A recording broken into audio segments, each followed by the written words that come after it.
अस्सलाम वालेकुम। आज हम सॉल्व करेंगे CS601 असाइनमेंट नंबर 1।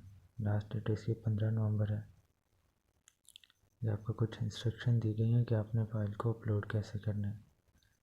तो माइक्रोसॉफ्ट डॉक और डॉक्स फाइल होनी चाहिए।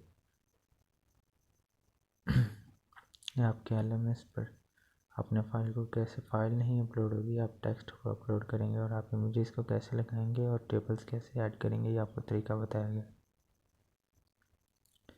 ये पहला क्वेश्चन है, state the situation in which BFS breadth first search applied also draw tree data structure for the given nodes. You are required to traverse the tree and state the path as per BFS with height 4.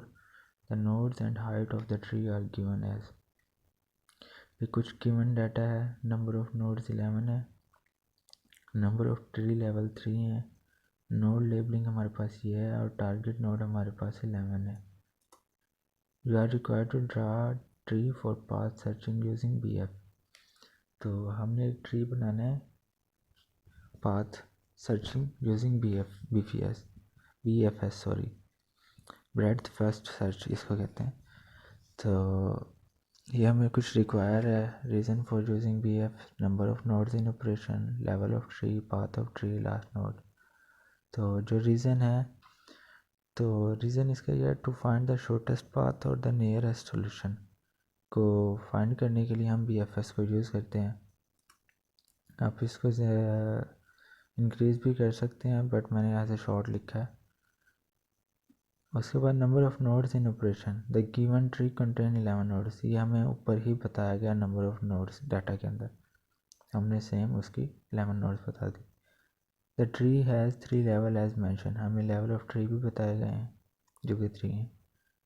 उसके बाद path of tree हमने find करना था, तो height हमें 4 दी गई थी, तो उससे ये हमारा जो पाथ बनता है ना, वो ये वाला है 1 2 7 8 3 9 6 12 5 10 11 टारगेट नोड तक। और उसके बाद जो टारगेट नोड ऑफ ट्री या लास्ट नोड वो हमारे पास थी 11, वो हमें बताया गया था ऊपर ही। तो ये चीज़ हमने फाइंड करनी थी और ये चीज़ हमने रीज़न बताना था। बाकी 3 चीज़ें हमें गिवन थी। ये हमने ट्री बनाना था जैसे हमने ये पाथ लिखा हुआ है ना, वो हमने ट्री से ही पाथ को लिखा हुआ है 1 2 7 8 3 6 9 12 4 5 10 11। ये हमारा ट्री बन गया।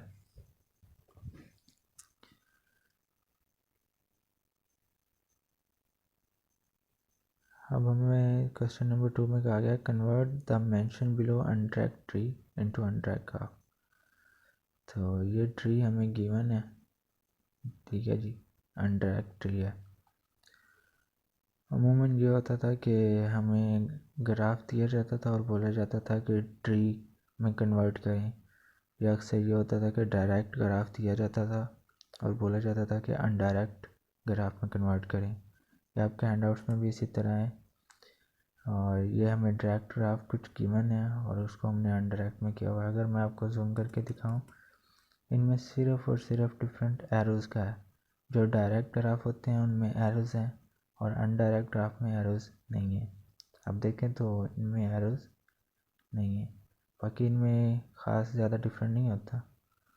तो इसी तरह आपने अनडायरेक्ट जो टी था उसको ग्राफ में कन्वर्ट करना था, तो ये ग्राफ में कन्वर्ट हो गया।